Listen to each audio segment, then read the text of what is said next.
So we did it. We made it.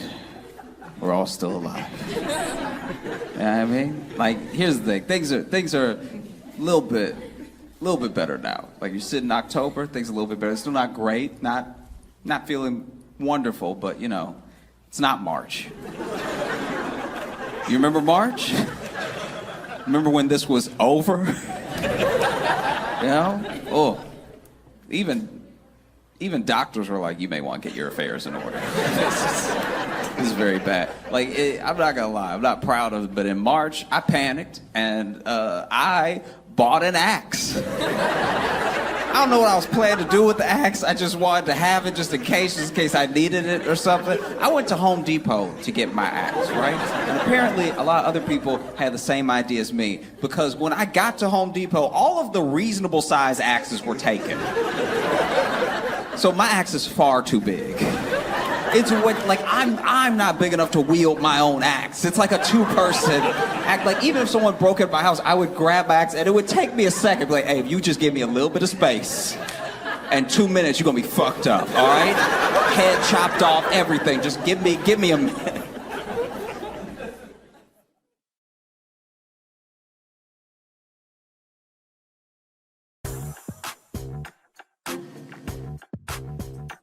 My name is Josh Johnson, and I'm originally from Louisiana.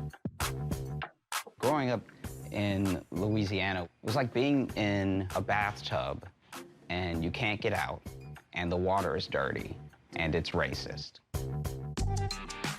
I'm into comic books a lot. It started out when I was young. I couldn't afford the good comics, so I would get these sort of like discontinued publications that were like a quarter. Because of that, I never knew what other kids were talking about. Then I read Spider-Man. I was like, this is way better. Oh my gosh, I wish I had grown up with even a little bit of money, and then I would have just bought the $1.25 comic and known what my friends were talking about. The advice that I wish I got when I first started was to quit.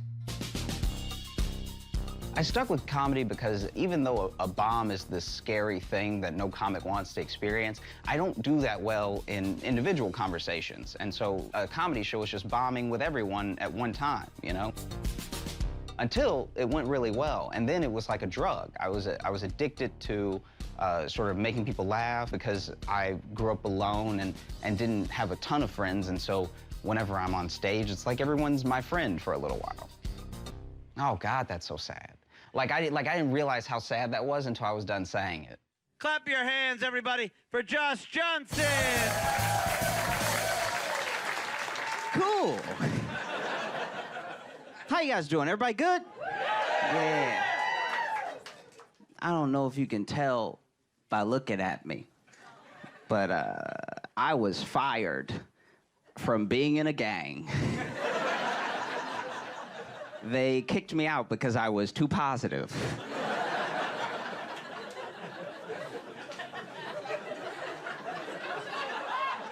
They were like, why you always smiling, dog? I'm like,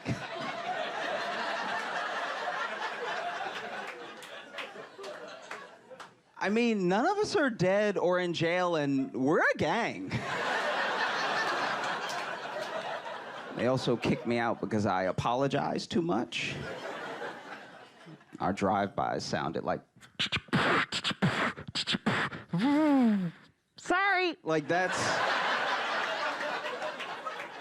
After a while, I saw their point, you know?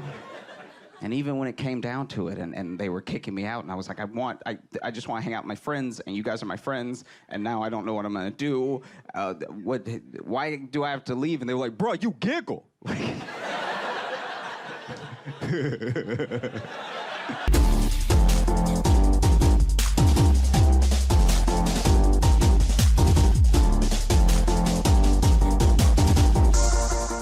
Used to think a lot about who I wanted to be when I grew up, like what I wanted to be, everything, you know? And I think I finally decided, when I grow up, I want to be the dude that I am on the first date. That would be amazing. If I could be that dude for real, that is...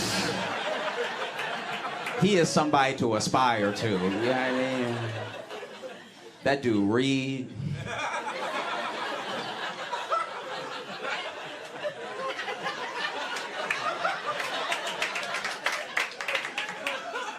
He pulled chairs out for people. I don't even pull out the chair for myself. I actually stick my leg under the table and drag the chair out like an animal and then sit down in it. And he's got money. You know what I mean? Like, my second date's just... We going through samples at Whole Foods while we learn about each other.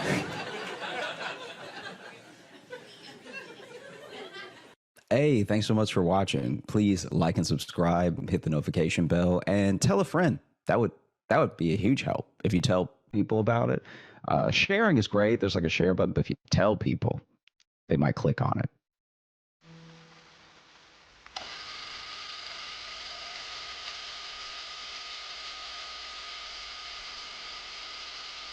A lot of people have asked me why I called the tour flowers, and obviously flowers are cool, and I'm covered in flowers or wearing a flower suit or whatever in some of the pictures. But the real reason is because when I look at people, I see people obviously, but I also see like a garden, and gardens are built out of what you nurture, what you plant there, and what you help grow. And it's the mission with flowers to build and bring as much community as possible, bring it to people who feel like they don't have it, and nurture it in the places that are already doing a great job. And so, you know, whether it's me doing something, or it's the flower girls, or it's just like the staff as a whole, you know, we're all striving to leave a mark on every place that we go, to make it feel a little bit more unified in any way that we can.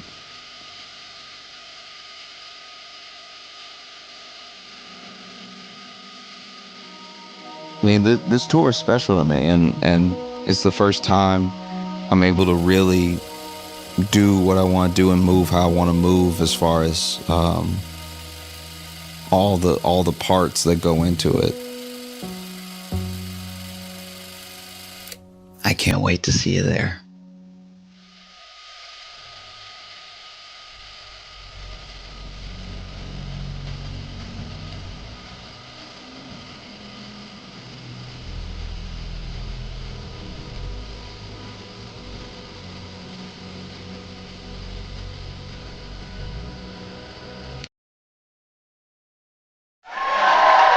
You ready for your headliner? You've seen him on the Daily Show all over YouTube. Put your hands together for Josh Johnson!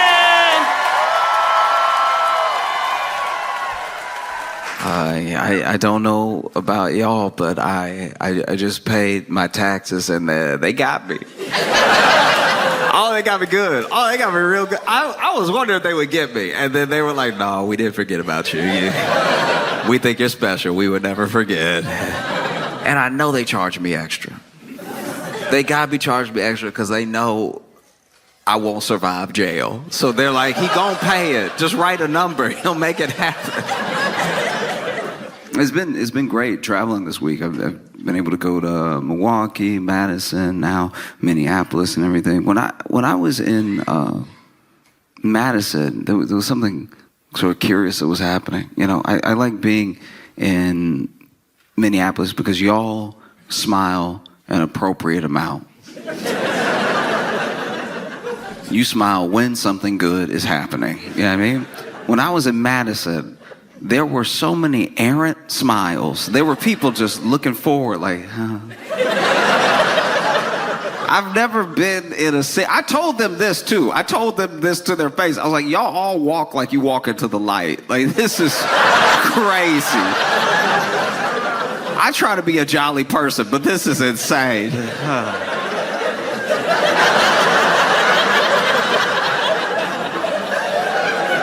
Nah, man, what? It was wild. And when I was there, I like when people are happy. I hope to make people happy, but when people got a little bit too much of it going on, I do have to get to the bottom of it. You know? And so I did do a couple things. It's something I like to do in any city when I see too many people smiling when I get there. I immediately go to that city's Yelp Because I'm like, there are problems here somewhere. We just have to find where they are. You know what I mean? Not everything is a 5-star experience. Not everybody gonna give a 5-star. And it didn't take long. I found a 1-star. I won't name the establishment, but the review simply said, their old fashions taste like barbecue sauce.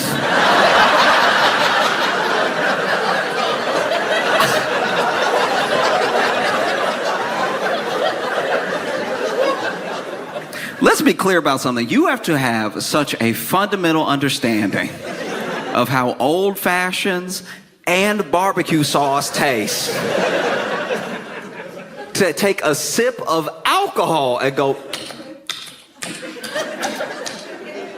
no, that's Sweet Baby Ray's. I know Sweet Baby Ray's. When I taste it, you're not slick just because you thinned it up a little bit.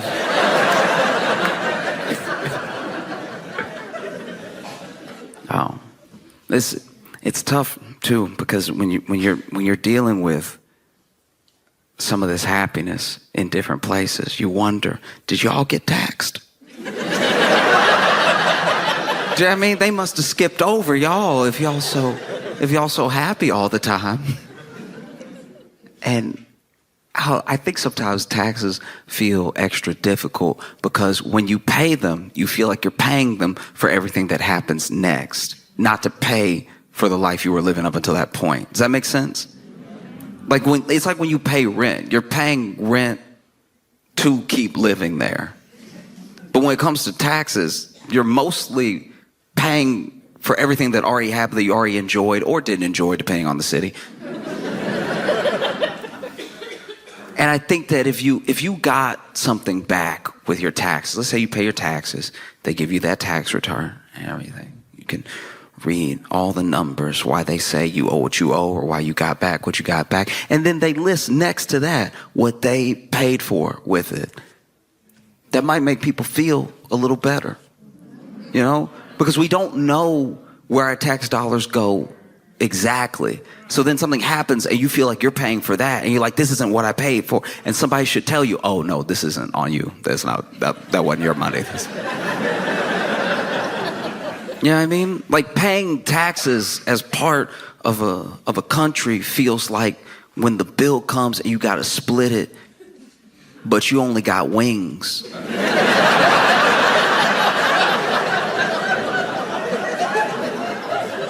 Like, hey, I got 6 wings. All right, there are 6 sets of bones in my basket. I didn't take any errant bites or anything. And some of y'all are alcoholics. I am not prepared to split this bill with you. You have your barbecue sauce, old fashions. You have your...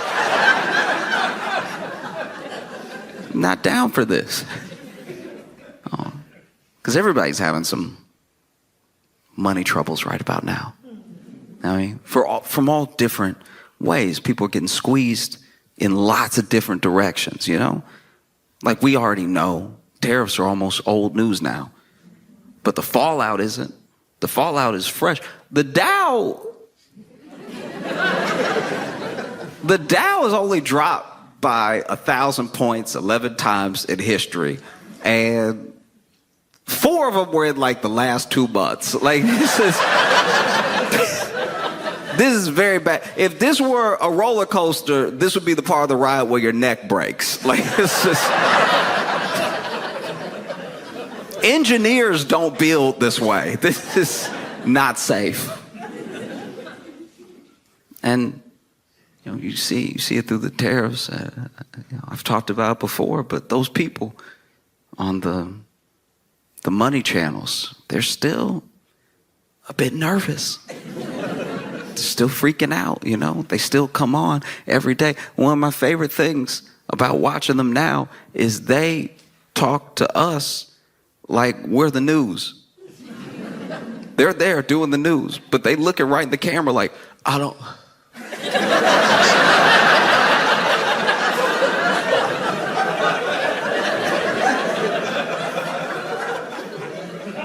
What y'all think?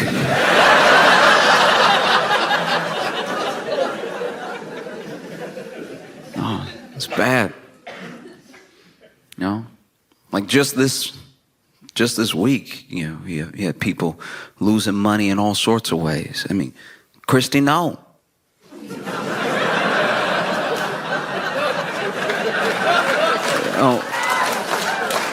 Christy Nome was at a restaurant, got her bag stolen, right? And I don't know.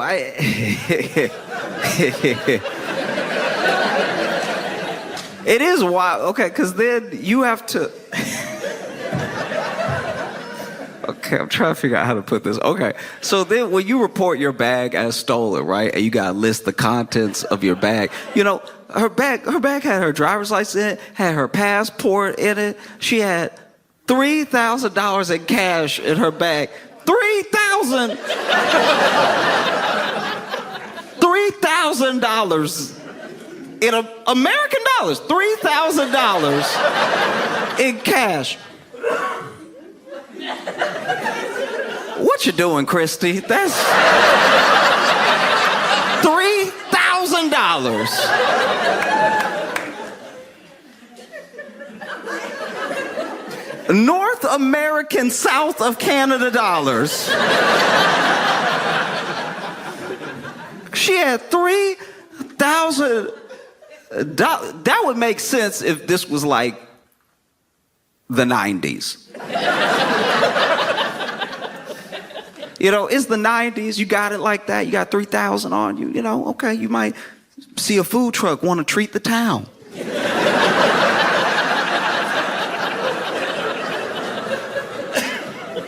$3,000 in cash in 2025. $3,000 in the year of our Lord Apple Pay.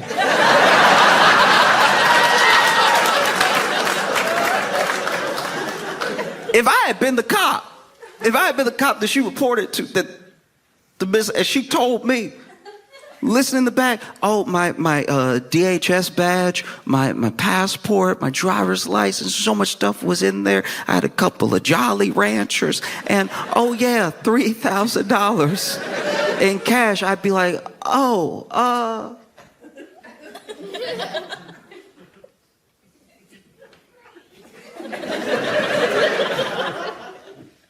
do you rap or something? Like, why do you have that much cash on you? No, she had $3,000 in cash. But the kicker for me was she had a bunch of blank checks. I don't even have to, yeah. You still write checks.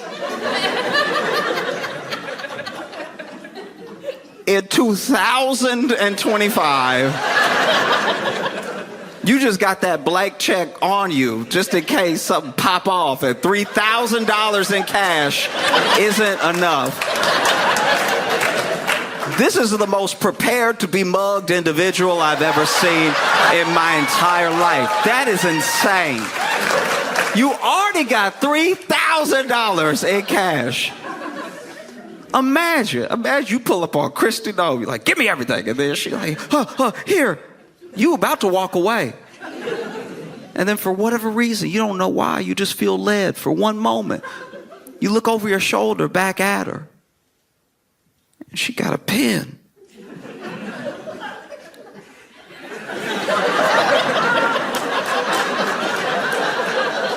You said give you everything, you know.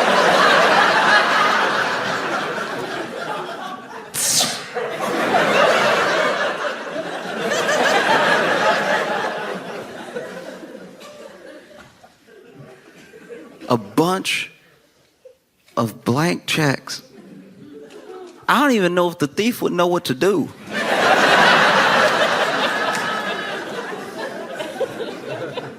Like, there used to be whole departments dedicated to check fraud. And now it's like 2 dudes. People are not writing checks like that anymore. I bet you. They dump the contents out. They're like, oh, we score. We got $3,000 in cash. We got her DHS badge. I'm sure she's going to want that back. We got her passport, her driver's license. Oh, we got everything.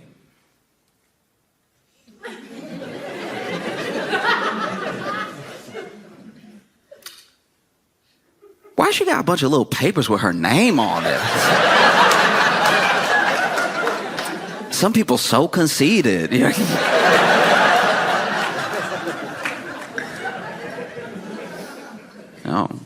Because I had an incident happen to me when I was in college, where I left for the break, and when I got back, the RA, resident assistant, comes up to me as soon as I get back on campus, and she's like, "Hey, I'm gonna walk with you to your room." Now, you could get in trouble at the school I was in. It was a dry campus. You could get in trouble for like having alcohol in your room, or like if they found anything. Sometimes if there was even a whisper of something in your room, they'd at least want to check it out. And so I didn't know if maybe somebody had said something. I lived in my own room. I had my own like dorm room by myself, and so I was like, I know nothing should be in there that I don't know about, unless maybe I left it unlocked, somebody put something in there. I don't know. So I'm kind of freaking out on the walk to get to my room, and then I go ahead, I open the door, and before I open the door, she's like, "Okay, don't freak out." And I was like, that's not how you start. It's the least helpful way. She's like, "Don't freak out. While people were gone on campus, there were a series of break-ins, and your room was one of the ones that was broken into." Right? Now, this isn't like me being like poor me, but everything I had is everything I had. Right? So I like the stuff that I left there, I have one of everything. Right? And same for the stuff at home. And so I'm opening the door thinking like, oh my gosh. Like, I don't have money to replace things that might be missing or broken, So I open the door, and my room is trashed. It's like fully ransacked and everything. And then she's like, "You just make a list, okay? Make a list of everything that's missing, and we'll figure out if like the Department of Public Safety on campus and the school at large can like help you recover some of it, or maybe, who knows, maybe the school can like come up with the funds to help you get the stuff that was missing." And so I look around, and I'm moving clothes out of the way and all this stuff. I opened my closet. They were in my closet too, and everything. And it takes a little while, but quietly I realized to myself that they didn't take anything. This.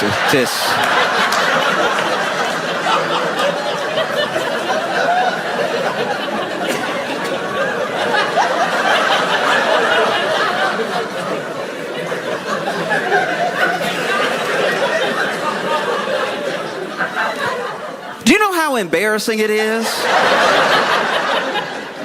to get your place broken into? And a thief is like, "I'm good.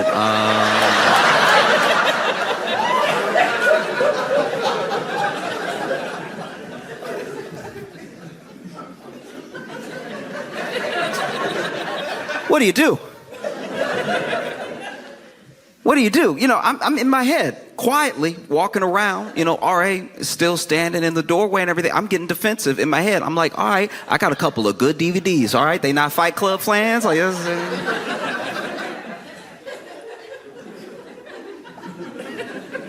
I got a PS1. I know the PS3 is out, but I had a 1. They could pawn that. They don't even have imagination. So finally the RA is like, "So, anything?" And I was like,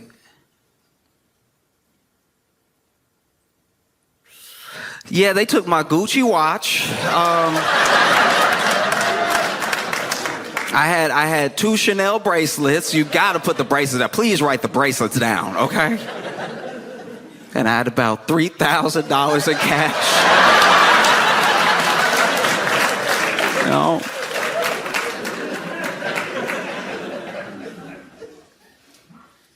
It's difficult when people are feeling like they're squeezed so much financially. Like there are things that you have to pay. But the thing, I guess, that gets me sometimes when it comes to paying tax, I feel like some of the reluctance around it is that it feels like you work all year and then you get taxed for this money that's going to be spent on a bunch of things that you didn't agree to. It less like you worked all year and it's to pay for the things that we already enjoyed. Does that make sense? Like the framing of it, I think, is why people have such a problem. You know, like if you just sent back the tax return and then listed the stuff. Yeah, I mean, we might be like, oh, I didn't know that I kept the bridge open. That's good. That's pretty good. I use that bridge every day. I'm glad it's not in shambles. That's fantastic news. You have to pay your taxes not just because the government is telling you to. It's not the government being some big bad meanie or something. It's you live here. And you use the road, so maybe chip in so that it doesn't fall all the way apart, you know? And like that's not to say, really quick, that's not to say that I just pay my taxes blindly and love it and never question where it's going, because it is your money as well, so you deserve to have some say in where it goes. That's why we elect people to Congress. You know, it's why we pick the officials that we pick, even on a local level, because we're like, you work for me. You are my employee, and here are the things that I want to see. These are things that I don't want to see. It feels like in this moment, we're in a real predicament of, I guess the best way I can describe it is I used to work at a store, and when I worked there, they promoted this one guy that was like, one of us, one of the cashiers.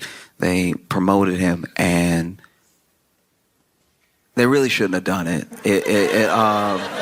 They clearly weren't paying attention. Like I was barely a good employee, and he was worse than me by far. And they promoted him. I was like, that blows my mind. And I wasn't jealous. It wasn't like I wanted a promotion. I felt like my duties to my level of commitment were right on par. Like I was like, let me stack the grapes. Let me stock the shelves. Don't ask me to do more, and I promise not to do less. Okay. But he was actively bad, and they promoted him. And a good example was he wanted to go to business school, and one of the assistant managers said, "Oh, I used to, go to business school. Like I graduated from business school.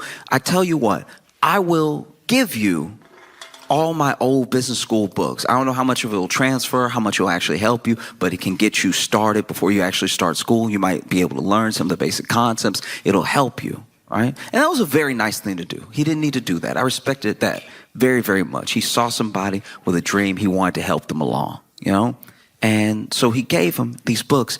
And I'm not even kidding. The next day, this dude comes to work and accidentally knocks over about a pallet's worth of wine because he was walking while reading the book.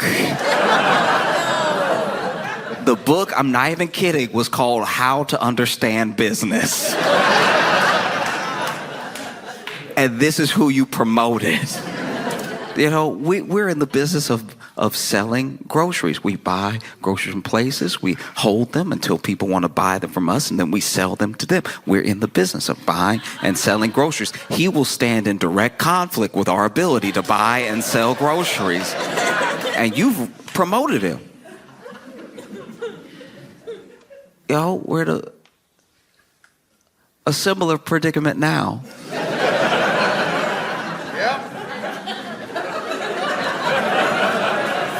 As a country, we're in a similar situation because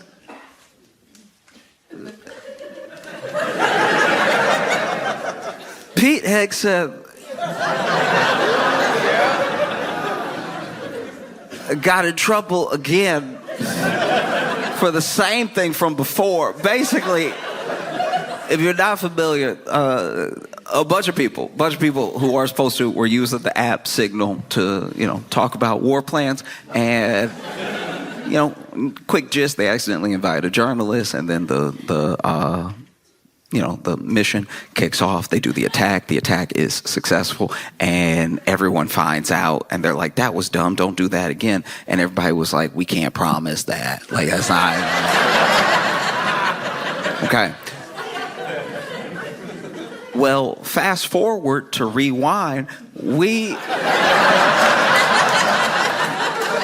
are in the same situation again, because unbeknownst to, I guess, anybody at the time, Pete Hegseth had not only been using Signal to discuss war plays, he had a whole other channel where he was just talking to his wife, his brother, and his personal attorney. And you couldn't. This is what genuinely bothers me. Like this is what actually upsets me about the whole thing. Some people are upset. They're like, I can't believe they were discussing such sensitive information that should have been, they can say it's not top secret. They can say it's not classified, but it's at least something that we should hold tight until the mission happens. And he's just discussing it plainly on this app that could be hacked. And it's like those things. Discussing it with people who shouldn't know isn't actually my problem. Maybe this is my own hot take, but I feel like that sort of thing happens all the time. I think anyone who's like married to someone in government, anyone who's married to someone high up in any business knows some things that they're not supposed to know. That's like human, actually. You don't think Michelle Obama? You don't think Michelle Obama was kept up at night knowing stuff she wasn't supposed to know? Do you hear me? You think Michelle Obama was in the White House like, Barack, what's wrong?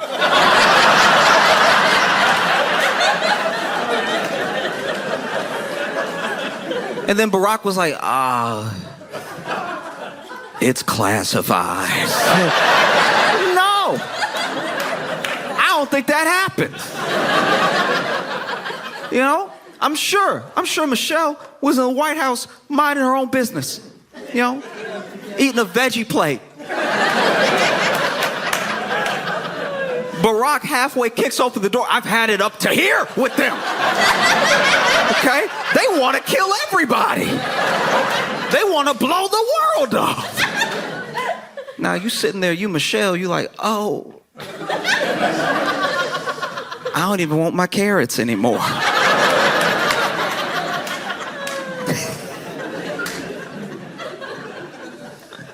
Oh, no. The thing that bothers me is that Pete just couldn't be professional, and wait for an hour till he got home to tell her in person. Like, just do it the way people normally do it. Walk in the door, be like, you won't believe. Like, that's the way you do it. But when I pay my taxes, I do get upset when I see it blatantly being misused. Like when Pete Hegseth is supposedly building a $40,000 studio in the Pentagon to do his makeup before he goes on TV. I'm like, that, if even $1 of that is mine, I'm very upset. Like, I'm not saying I'm the whole 40, but like, that's so insane. Secretary in the makeup room. Should he be at war? Like,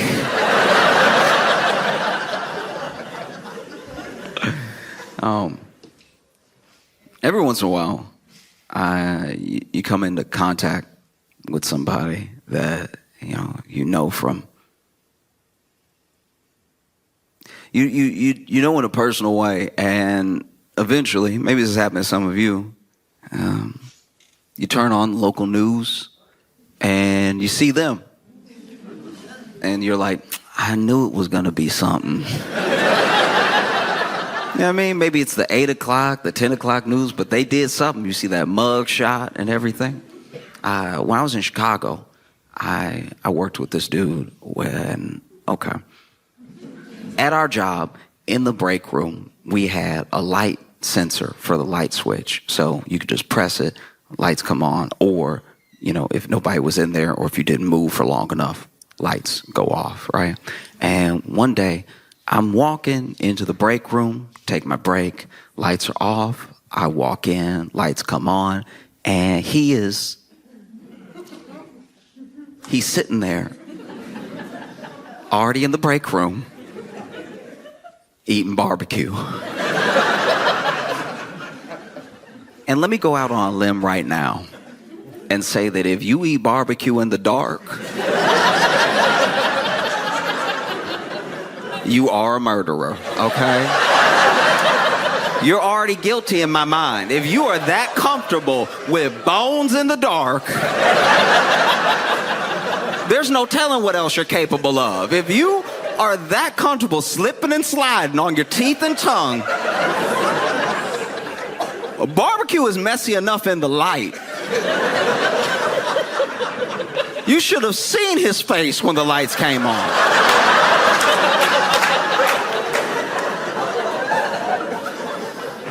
It was insanity. And then I walk in and he not even, if it were me and that happened, because I try to put myself in his shoes. I try to be empathetic. I'm like, okay, let's say you eating barbecue in the break room on your break, right? Kind of a heavy meal for a 15-minute break, but to each their own, you know what I mean? You go be sleepy when you come back, but I want everybody to enjoy their life. So let's say you're eating barbecue in the break room and you are somehow doing it so still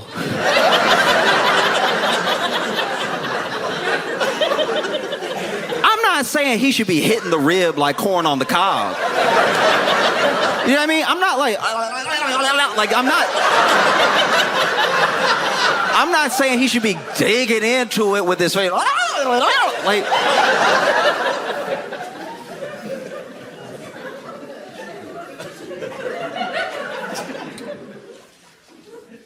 in case you're wondering, that is, at least in my mind, the sound you make when you eat barbecue in the dark. Like that.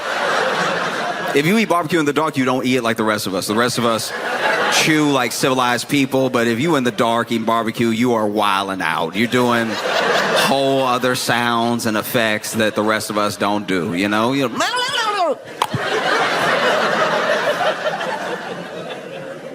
I'm not saying that you need to be doing a bunch of extra movements when you eat your barbecue. I'm just saying if you're doing it so still, munch, munch, munch. Munch, munch, munch. Munch, munch, munch, munch. Munch, munch, yum. Munch, munch, munch, munch. If you're doing it so subtle that a light sensor, that technology was like, ain't nobody in the room. And then they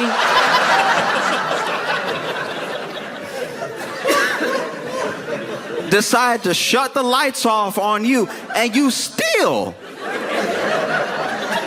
did not feel led to change the conditions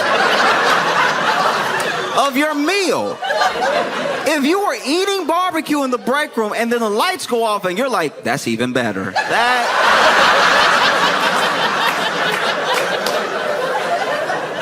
That tells me you're not right in the head. Something is going on with your mind or your spirit. Something is evil in you.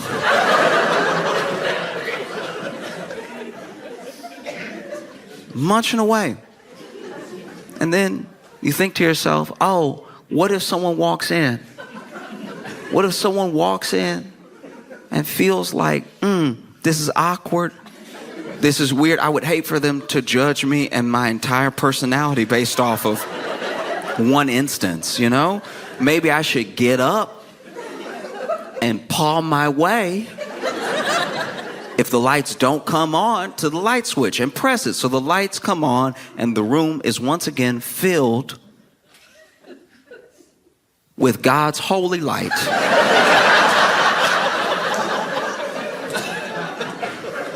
I I even tried to extend that olive branch and be like, you know what? He probably didn't want to get barbecue sauce on the switch. You know what I mean?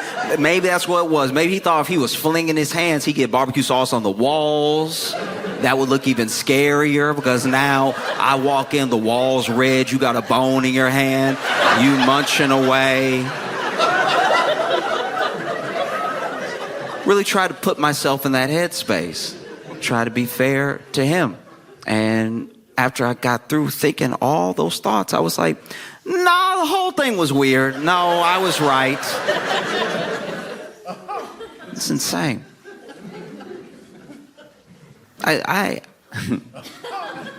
Okay. Side note. I left that job, right? And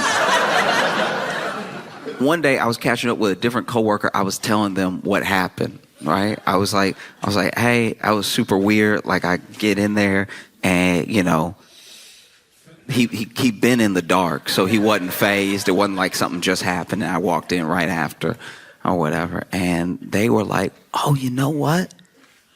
I didn't want to tell anybody. But the same thing happened to me. Which means on a different day,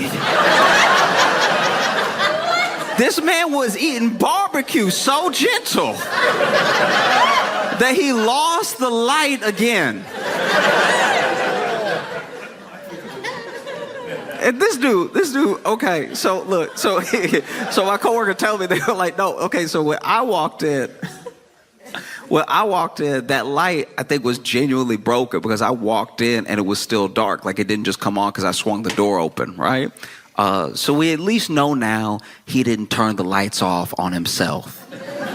Because I did worry about that. I did worry that man took his break, went to the break room with his barbecue, knew what he was about to do, knew how unchristian he was about to behave, set the barbecue down on the table and was like, nobody needs to know. But yeah, so apparently there was a problem with the light in the break room, and they were like, yeah, but when I walked in, he was eating the barbecue, and I'm pretty sure he was choking. Which would make you feel bad for him for a second, until you really put yourself in that situation. Because if you walk in to a dark room, you assume nobody's in there. And the sound of someone choking on barbecue in a dark room does sound like a demon. It does sound... If you walk in and start... No, do it real quick. Close your eyes. Close your eyes real quick. I want everybody to close your eyes. Close your eyes. Close your eyes. Close your eyes.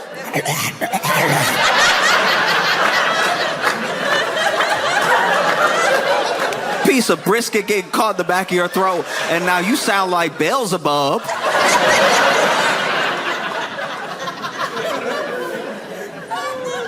No.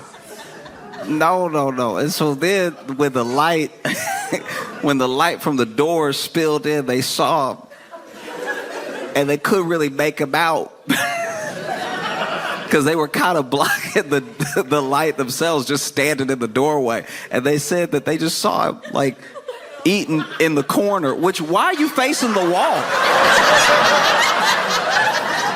I forgot to mention that. That happened to me too. He was facing the wall.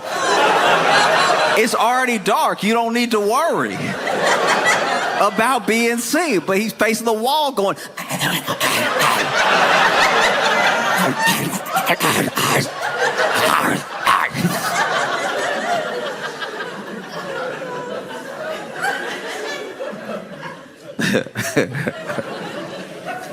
I was like, what did you do? What did you do when that happened? And they were like,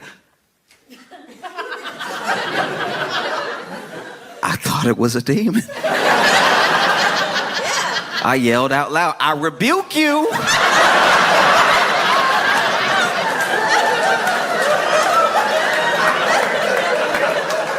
And then I closed the door.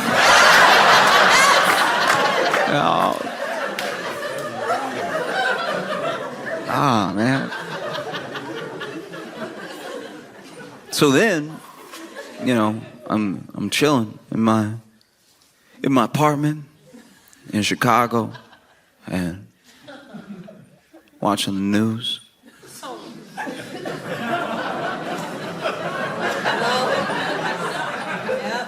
And I see a mugshot with a familiar face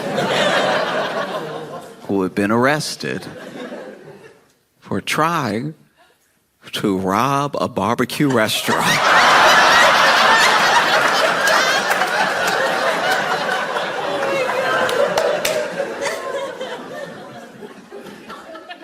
It's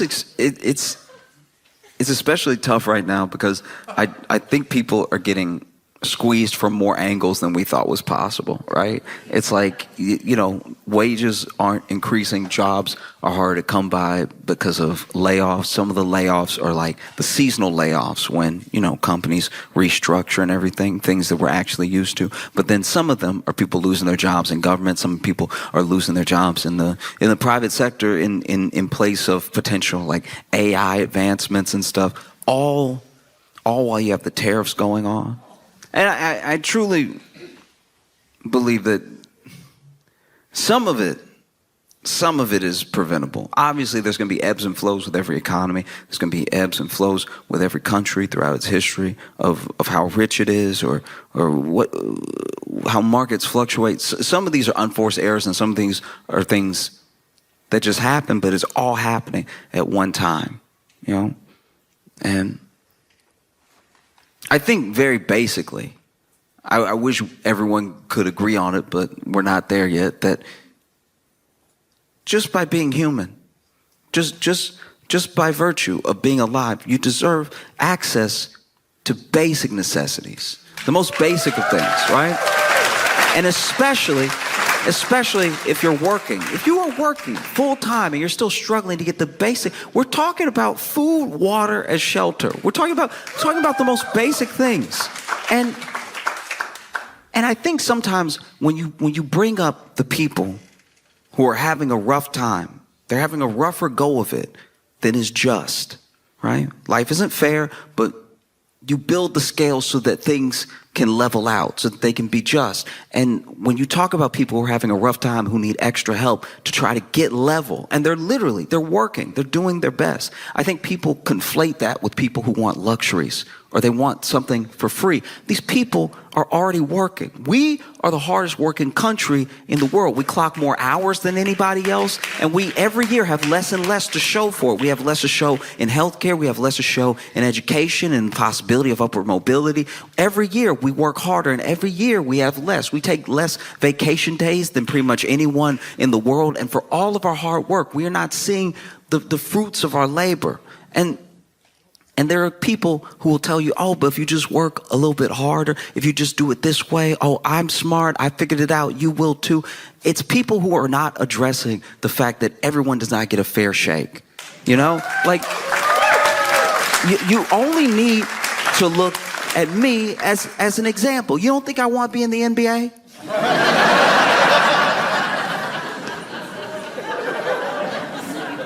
I did everything that I was supposed to do. I ate my greens. All right, I shot the ball. I did the running. I did everything. But trust me, if I show up to an open tryout and shoot my shot for whatever team will have me, they will be calling security. All right. And finances work in a similar way. I'm not coming down on anybody who came up well, went to a good school, and then through that good school, you made a connection which got you your job, which affords you your lifestyle. I'm not saying you don't work hard. I'm saying everyone doesn't have that same opportunity, you know? And I think that at the very basis, right? At the very basis of food, water, and shelter, people get it in their head that even shelter means, oh, a lavish house or something. Lavish. I'm not talking about lavish things. I'm talking about enough to get by. Everyone is fighting to get by. When you talk to people who don't have about what they want, they just want to be level. You know, they're not asking for expensive, lavish things like outdoor furniture.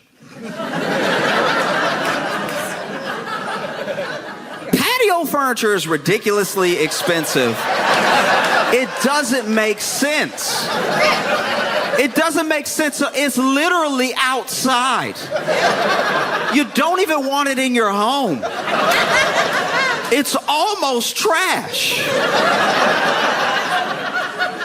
I don't care how comfortable it is. You literally let it get rained on. You know, you buy it from a store and then you bring it inside for a second just to take it out to the backyard and leave it there. And it's too expensive. It's crazy. In fact, when the outdoor furniture is inside, that's when you know it's bad. When I was living with some friends in college, their lawn chairs were the chairs. And I was like, we in a bad situation. We're not doing well. You got the patio furniture in front of the TV. We about to die tomorrow.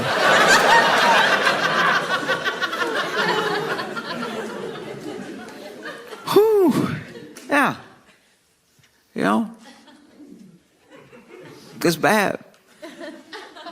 It's bad. And it shouldn't be this bad, you know?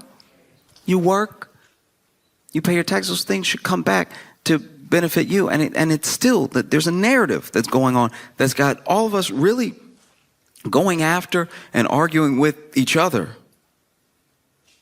As if there's limited resources, as if there's limited money, as if there's limited opportunity, and we know there's not. We know that there's actually plenty to go around. Even with the hundreds of millions of us that are in this country, there's plenty to go around because we know how much billionaires have. Because they make it known how much they have, you know? Like you see how much land they own and you're like, that is a lot of people could live there. That's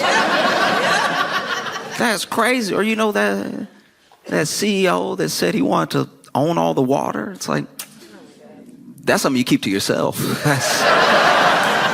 What a sociopathic thing to say. Oh, I want all the water. You can't even drink it. What's wrong with you? That's what kills me. It's like people think that it's solely government. People think that it's their job. They think it's not.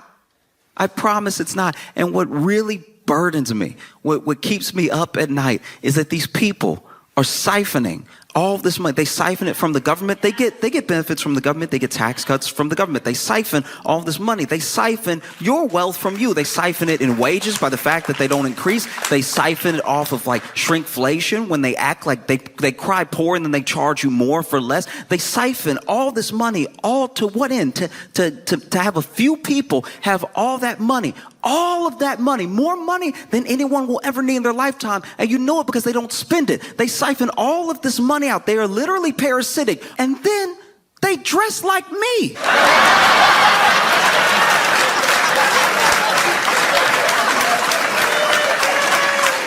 That's so crazy. You have all the money in the world and you look like me. What are you doing? That's so crazy. Oh, it doesn't have to be this way. And I know sometimes you can feel powerless, especially when the big thing is happening, when the big thing is just going, you know. But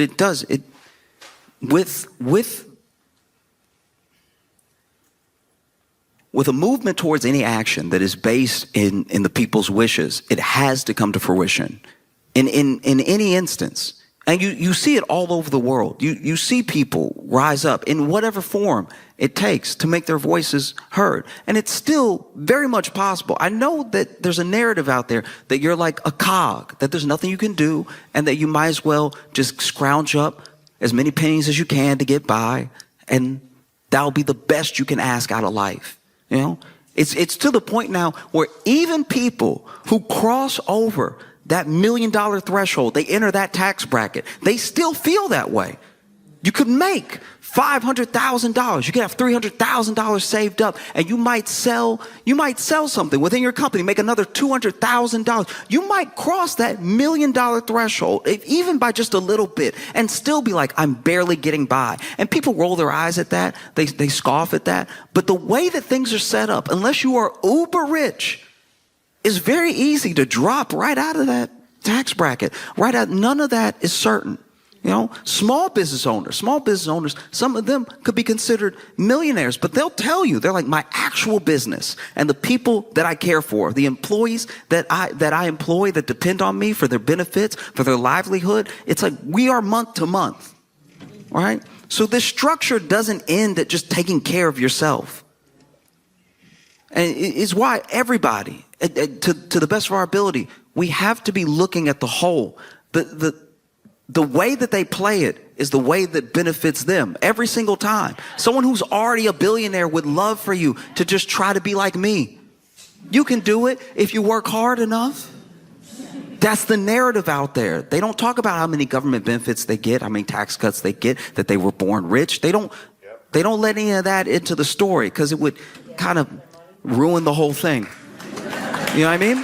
So, you know, it's literally, it's up to you because we're already there. We're already in a place where I don't see how things are just going to get better by themselves. People are putting burritos on layaway. That's insane. That's so crazy. There are apps now that they come to you and they're like, hey, we'll let you finance your lunch, dog. You know, pay $3 now, we got you. And they do. They have you. And they don't let go.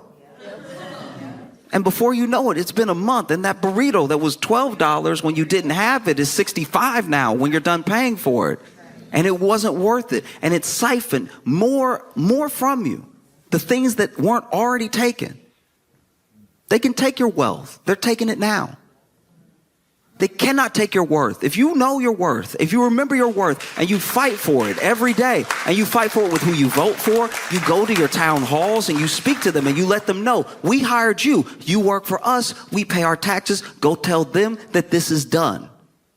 It doesn't have to be this way. We can demand more. And the thing that we're demanding is not some sort of handout. We're demanding our work back to us in proportion for how hard we've worked.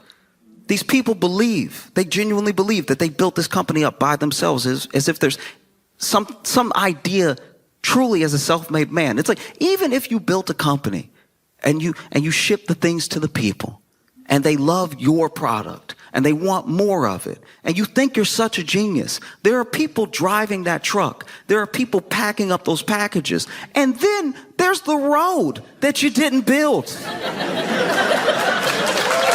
You know?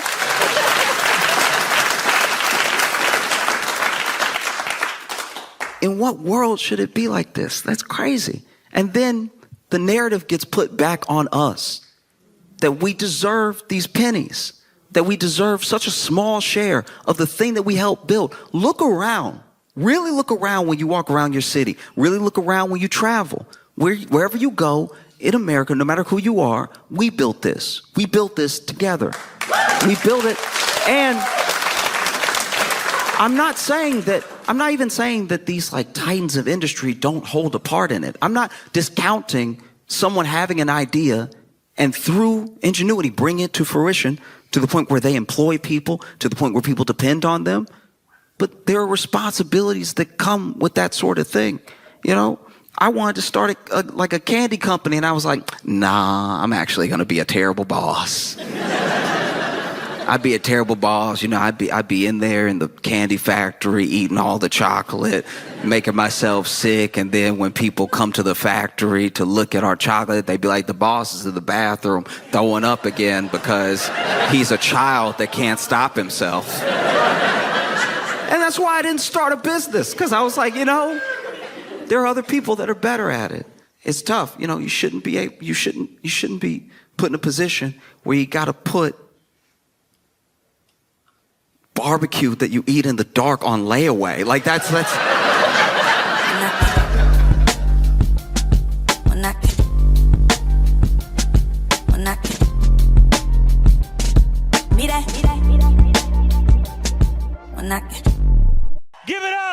for Josh Johnson!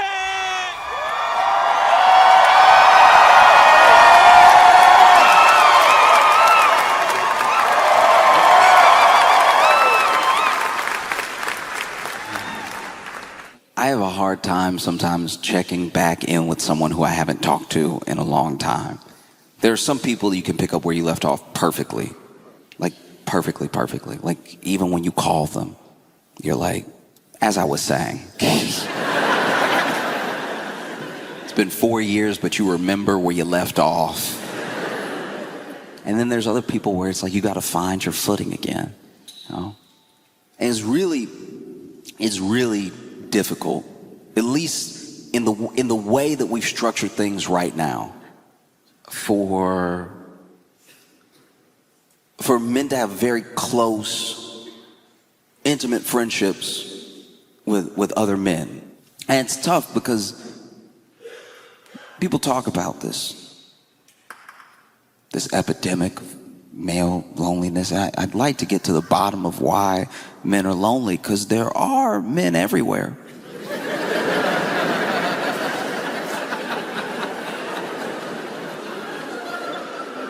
It's kind of crazy that there's millions of men and they're all lonely. It seems like they should meet the men that are also lonely. It's a lot of men to be lonely. Imagine 100 million people feel by themselves. Seems fixable. One would hope. But some of it is just like the way that men make friends. There are very few, especially you're talking about your intimate, your strong friendships. There's very few categories and very few ways to go down that road with another man. It's usually one of a few things. Your best friend as a man is usually one related to you, maybe. That's my brother. Didn't even need to make a friend. My parents made him for me. So we sort of rolled together since we were little because, you know, he was right there. So how you gonna not? That's like when people like hate their brothers, I'm like, oh, he must have put some work in then, because by default, y'all should have been at least chilling.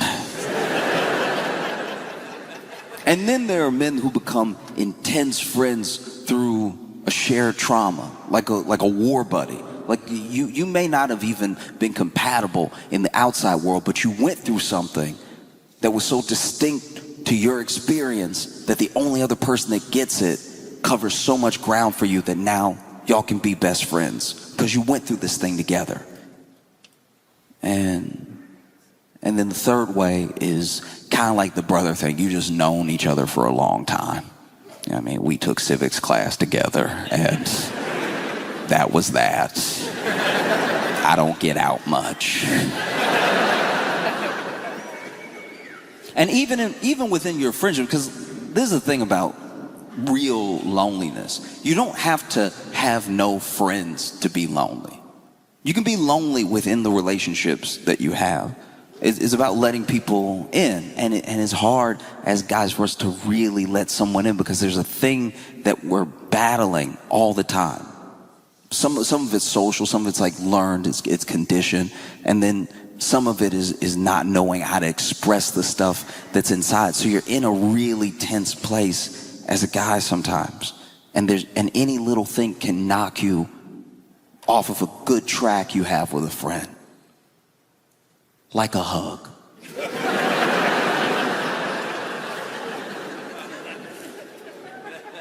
It's a dangerous thing. Hugging as a man. Going in too quick. Looking a little thirsty.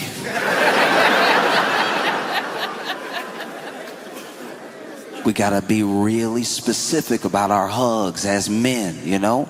It's on the top of mind, even if you don't think it is. It's surface level, but it's top of mind. You get a weird hug from a friend, it could change your whole relationship. You know? And most of it is like learned over time. As a baseline, you're good to go, right? Especially if you go in for that one palm first, boom, right here, bring it in, very manly. You know, bow, bow, you know, you bang shoulders together. Whoever shoulder breaks first loses. That's my boy, bow, bow, right? You want to make it extra painful, you go in with the other hand. Bow, bow, bow. I remember one time I went in, you know, hugged my buddy, hands out, bow. Good loud clap too, real manly stuff. People that we didn't know heard that pop from across the room. Pow! Went in for the hug, boom. Messed up both our shoulders.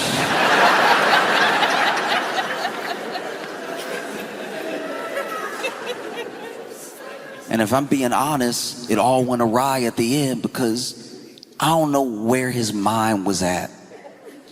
But, you know, he went to, you know, close it off, last hand on the back. But for some reason,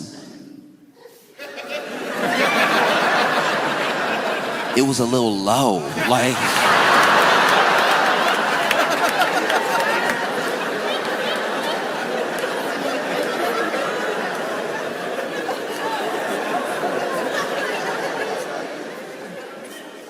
Just so you understand what I went through. We were going in for the hug, bow. I bring it in, bow. He comes around.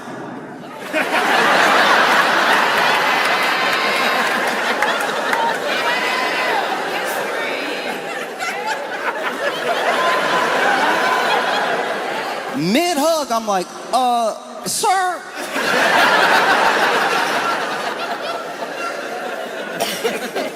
He immediately like, yeah, my bad, dog.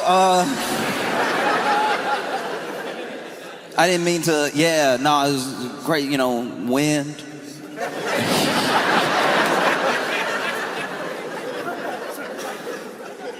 And depend on who you are and who it happens with could knock the whole friendship out of whack forever. That's how delicate it is. Oh. And it's tough sometimes, tough to make friends as a man. Like even if you really rock with somebody, you really respect them, you really admire them, and you might even tell them so, but you don't know how to cross over that next level to really be a friend. You know? And because it's not often communicated, a lot of men don't know they have friends. You have people that you're cool with. But then, if somebody asks them and somebody asks you, you're both like, yeah, I guess we're friends. I mean, yeah, like, he cool. Like, what'd he say about me? Like, no, like, he cool. Like, I mean, like, I like Buddy. Like, he cool and everything. And I'm sure he think I'm cool. But, like, I think we're friends. But it's also cool if we not. Like, if we're not friends at all. Like, I don't care. We could be enemies for all I care. Like, let's get it.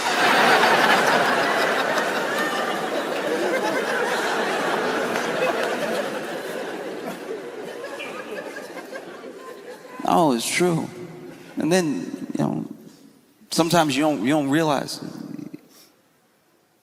how hard it is to make friends until you look around and you're like, oh, I don't feel like I have many. It's a thing that can happen subtly.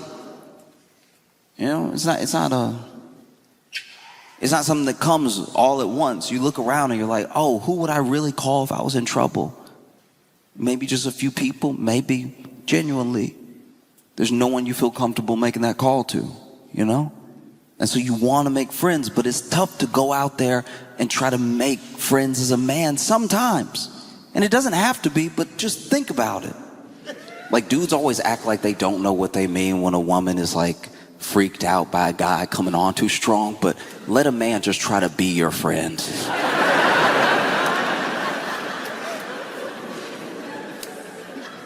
As a man, walk up to another man and be like, I I like your jeans.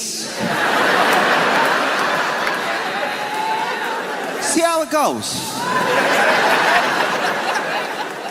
I'm sure it'll be fantastic. You know what I mean? But that's my thing. That's my thing, is that we're in a place now where, for the most part, it doesn't have to be this hard. We have online friendships. We have friendships that we can make in person. There's no reason for people to feel lonely. And women try to help. They do. You ever had your girlfriend try to make you some friends? It's one of the most demoralizing. It's one thing when you little. When you're like a little kid. And you're weird. Like I was weird. And I was a little kid. And my mom was like, let me get him some help. Let me find some other weirdos. They can be weird together. It becomes very different when you're like 30. And someone who has made the choice to love you slowly starts trying to set you up with just any other man so you have someone to talk to besides her. Which is just like so fundamentally what it is. Like it's just sadly a woman who's like, I can't hear everything. Some of this gotta be for the locker room, please. Men are out here so lonely. We got women trying to set us up for locker room talk just so it won't be talked to them for like an hour. And getting set up on like a boyfriend play date is one of the saddest experiences, because as men, you both know why you there. You both sitting here now, knowing why you here, and both y'all acting too good for each other. Like, both y'all sit here like, yeah, you know, the game was crazy last week. I got friends, just so you know. Like, I don't even know why she doing this. Like, yeah, I got people to talk to. And then buddy over here is like, yeah, you know, sports. Yes, the team is doing well, but not as well as we would like. We hope that they will do better, but they have won some games. We hope they win more. Sports. I also got friends. Like, I don't know why my girl, like, I don't know why our girl, when that's just them being obsessed with us when we not around, for her to tell you about me and me about you. You know, there's no need, you know, like we could just watch the game, you know, together without it being something, being weird or anything. You know? Do you want to watch the game though? Because I think it'd be a good one if you want to. Yeah, no, I'd love to watch the game. I'd love to.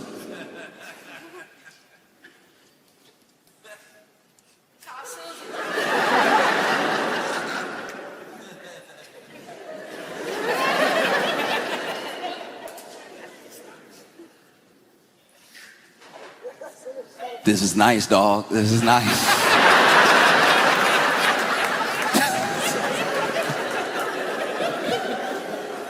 Oh.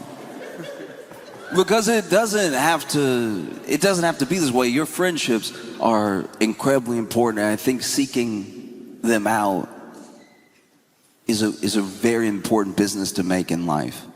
Seeking out good friendships, seeking out people that make you a better person.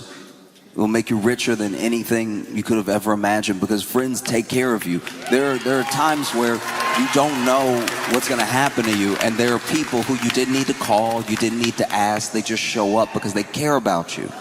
Those things are incredibly important, and a lot of men feel like they're missing in their lives, and is once again wild, because there are a lot of men I feel like we could get to the bottom of it pretty quickly. Just looking around, you know? Because a lot of what makes that loneliness is a cycle. It's a hamster wheel of somewhat our own making. You know, you're on this thing because you don't feel loved and you don't feel lovable. And when you don't feel loved and you don't feel lovable, you usually don't behave in a way that makes you more lovable to people. You usually don't open up. And so you're acting in a way that becomes more antisocial. It pushes more people away. So the people that you would have got just by happenstance, they get pushed away. And then there are actively people in your life that you try to be close to. You push them away as well. And then by the fact that you push so many people away, it reconfirms to you the thing that you told yourself about yourself. And so you just stay on that wheel. And it is simple to get off. It's not easy, but it's simple. You just step off of the wheel and you walk up to a guy that you respect and you say, I like your jeans. Like, it's cool. They're really cool. Like, you're like cool. And one of the reasons that is simple but not easy, one of the reasons it's scary to do is because there seems to be such a lack of accepting that thing, of accepting that love, of accepting someone wanting to be there for you, take care of you and everything. It's very hard to get in. And look, once you're there, you're there. Once you're there, you know, I know a lot of loyal men, and you'll have a friend for life. But there's some walls, you know. Like one thing that I've seen is a rabbit hole that I've fallen down that I enjoy very much is this trend of men calling to wish their friends good night.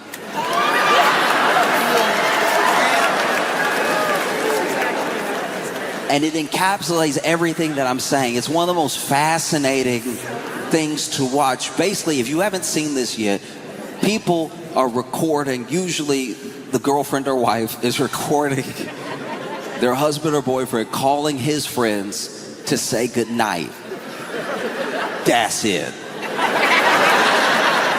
That's literally it, and it's one of the most fascinating things you can watch, because there are as many reactions as there are like faces on a diamond. Like you cannot predict what's going to happen, and you will be surprised every single time. Because it'll call, and one of those calls, they answer, "Hey, what's up?" "Nothing. What's up with you, man?" "Oh, not much. You know, I was just calling, about to go to bed and everything, so I just want to wish you good night."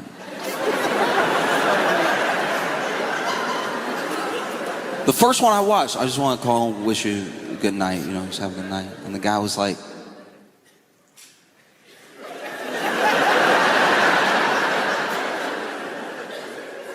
"What?"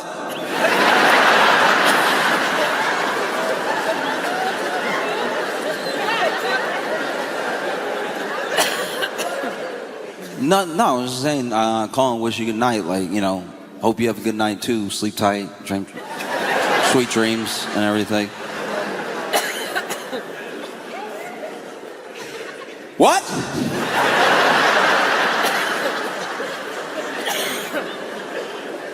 And this reaction comes because the last time that a man heard those words, he was a boy. And it was his parents. And that's if it ever happened.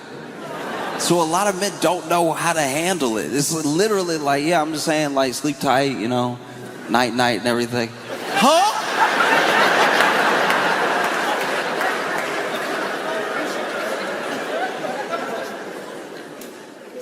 Not even kidding. In the call, what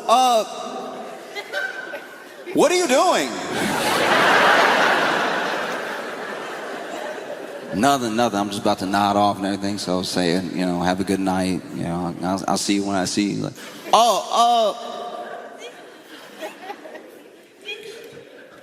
I gotta go.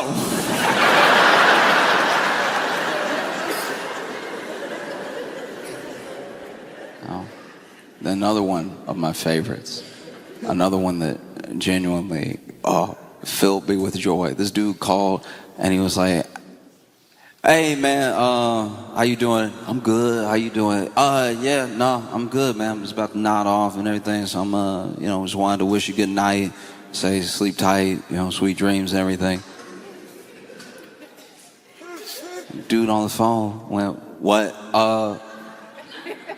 Night. What you mean good night? You would not believe how many men said, what do you mean good night? What do you mean good night? He's like, oh yeah, no, I'm just about to go to bed, sweet dreams and everything. And he's like, yo, you good? Are you good? Dog, for real, are you good? And for the rest of the phone call, he could not convince his friend he wasn't kidnapped.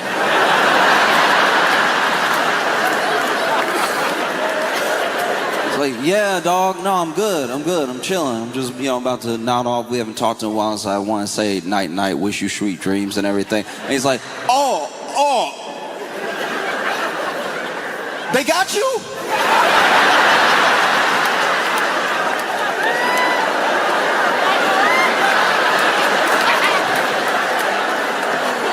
Ooh, okay, let me know where you at? Where you at? No, I'm at home. I'm just saying, like, sweet dreams and everything. Like, I hope you sleep well, like, sleep tight and everything. Like, I won't let you die, dog. Where you at? No, I'm right now. Just send me the address. Like, put in code or something. Like,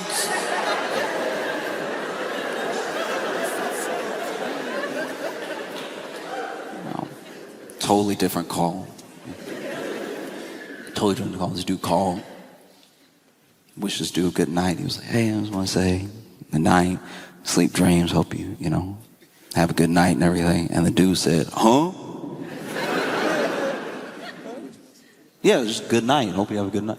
Yo, what you mean good night? Like, I'm just saying good, like, have a good night, like sleep well. He's like, yeah, whoa, why you calling me telling me that? Like,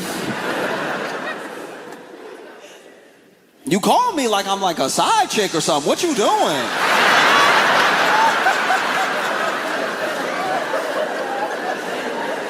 I was like, no, dog, I just wanted to wish you, a good night. Hope you sleep well, sleep tight and everything. Hey, I really feel like you're being disrespectful right now.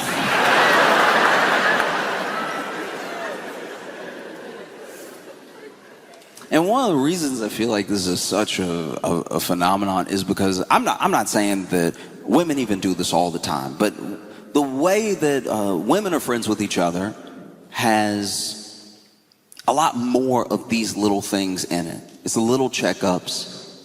It's the little, like, how you doing, how you been. It's the little chats that is usually missing in male friendships, which makes a lot of men not really know where they stand with other men. Like, you'll be friends with somebody. You'll be considered a friend by somebody, but you won't be sure. You'll be like, no, I like him, and we hang out once in a while, but like, he's like my other friend's brother. So if you ask him, I guess he'd say we're friends, but it's also cool if he doesn't. Like, I don't care. I ain't care. I'm not pressed about that. Like, maybe we friends, maybe we not. I don't know. It's cool either way. If you want to be enemies, we could do that too.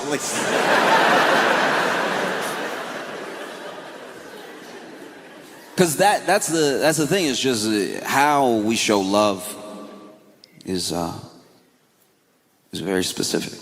Like, I've watched my girlfriend tell her girlfriends, love you, easily. Not another thought. Love you is bye, love you middle conversation, whatever, right? And as men, we rarely say, I love you to other men, especially that we're not related to. And I think it's because to me, it's just a different style of love. Because a lot of men will not say, I love you to their other friends, to other men. They won't say, I love you. They say it in a different way because what we value as men is the sort of like loyalty or ride or die level of commitment that we have to each other that stays unspoken. Sometimes you don't even know somebody has it for you until you're in trouble. So as men, we don't really say I love you to each other like that. You know a man loves you when he says, dog, I'd die for you. Because we really just sort of keep it in life and death. Outside looking in, I'm not saying I know, I'm just saying from what I watch, it seems like women are very excited to give and receive love from each other. And as men, we're very excited to die. Oh, we would love to die together. That'd be preferable. Just let's die together. Yeah, no, we'll ride out right now, dog. You know?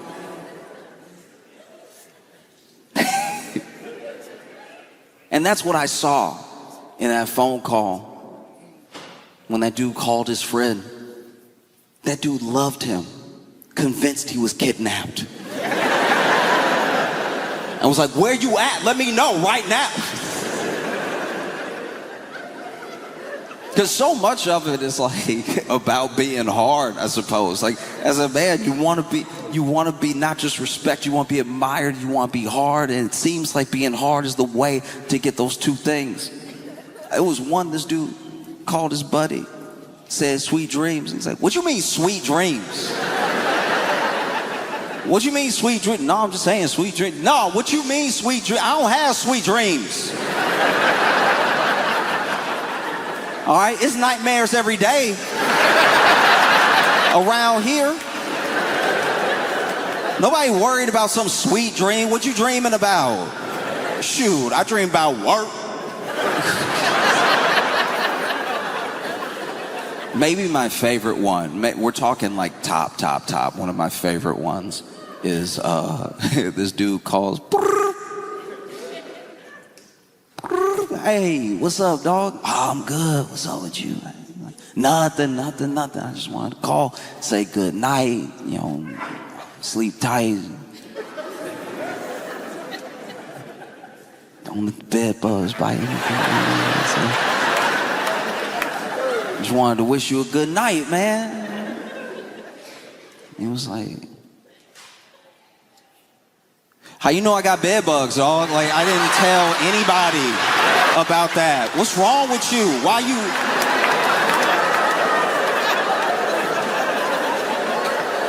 Don't be telling people my business, for real.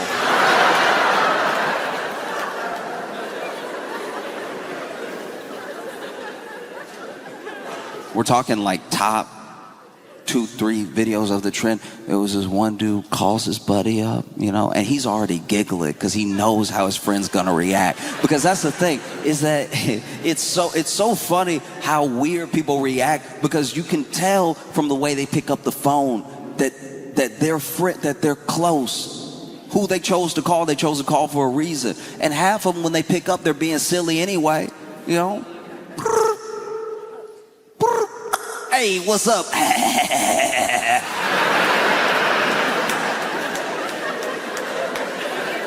If that's how you answer, you can't freak out when someone says good night.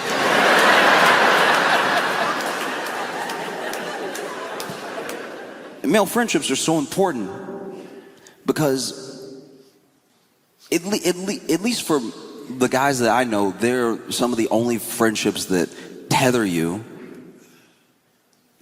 They tether you to a way of seeing the world that is unconditional of other things. I'm not saying that when you have female friends or when you're alone, you can't get to the same place you can get with male friends. I just think it's very different. It's very different. Like if you went to one of your female friends after a breakup and you're telling her what happened, maybe she'll see your perspective, but she probably wasn't going to do the same thing as you were going to do.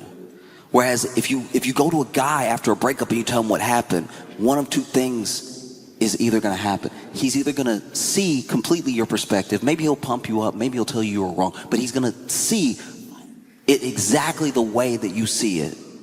Or he's going to be like, dang, I was about to do that same thing. That's good to know. Like, I was about to ruin my whole life. Ooh, thank God you did it before me. Okay. Ooh, that's good to know. All right.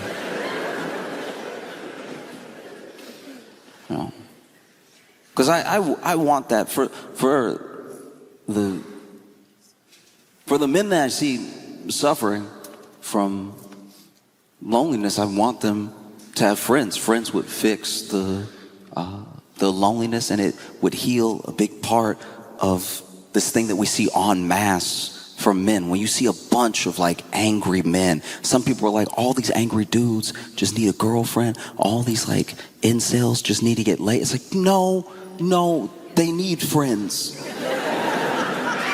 like friends.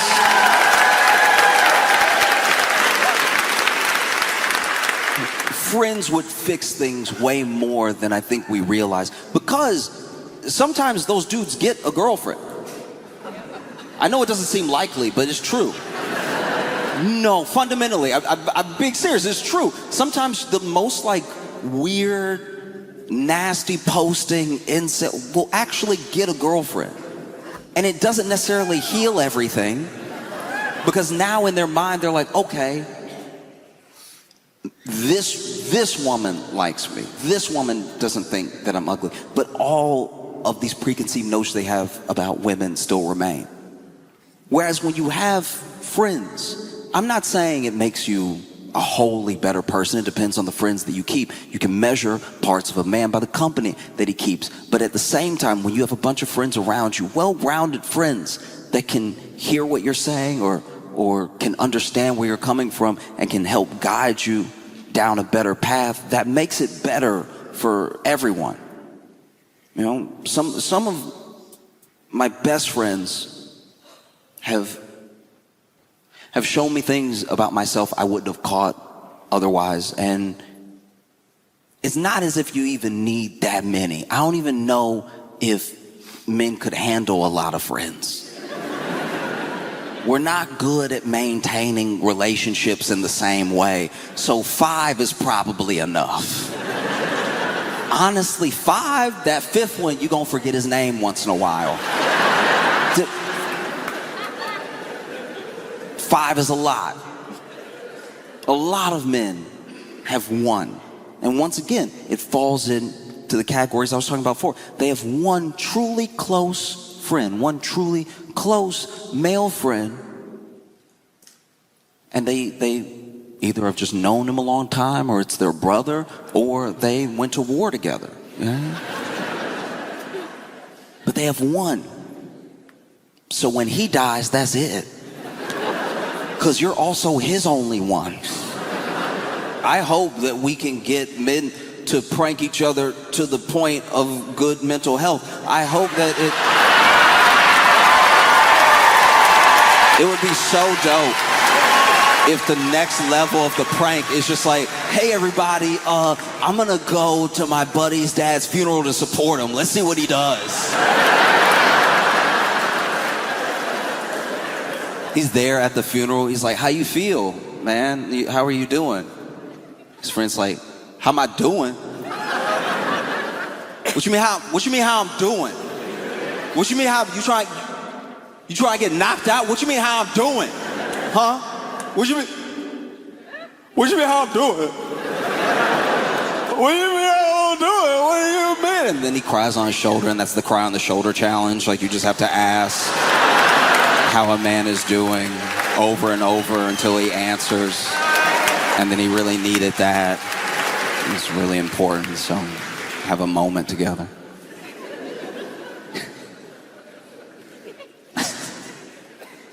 Just see dudes like, next trend, just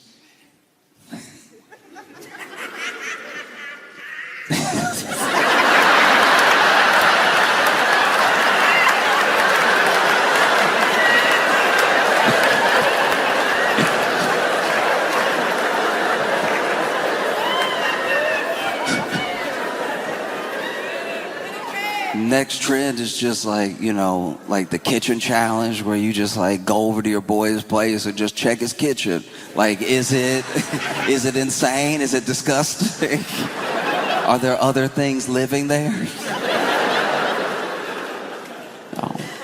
I'd love to see, and we as a society will hopefully be around much longer. One day TikTok's gonna be pretty old. I wanna see a TikTok challenge where it's just dudes calling each other out of nowhere, being like, hey, make sure you get your prostate checked, all right? We all 50 and up right now, like, no, look, I'm gonna call him, tell him to check his prostate, see how he react, right? It's like, all right, yeah, because we both 55, so it's like that time, you gotta keep up with your health and everything. He freaking out, like, why you worried about my prostate, dog?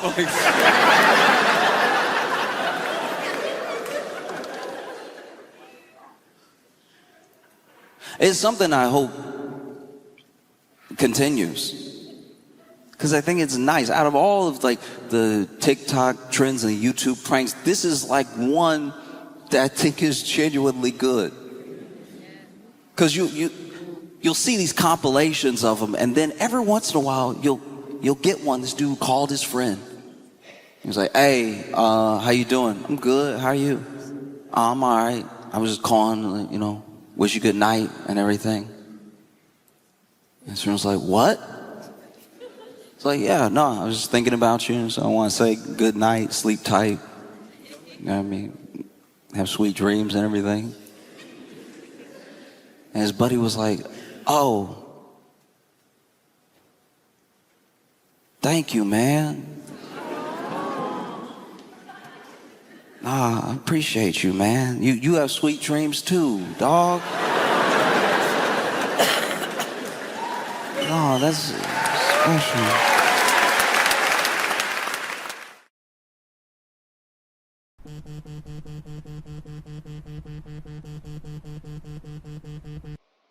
Hey, brother, I was just calling to say good night and hope you sleep well, have sweet dreams and everything. And life is hard, I know, but you always keep your head up. You always make it to the next day. That's all we can do. And I just hope you know that there are people who really do love you, care about you, are thinking about you. And I hope tomorrow's better than today was. Also, I don't want this to disturb your sleep or anything, but they did get me, by the way, the ops. So I don't let it disturb your sleep tonight, but like if there's something you could do, like if you could get over here. I don't know if they want money. I honestly, I am frightened, but I'm gonna keep my head up the way you keep your head up, brother, and we gon' get through it. But anyway, sleep tight, sweet dreams. Night night.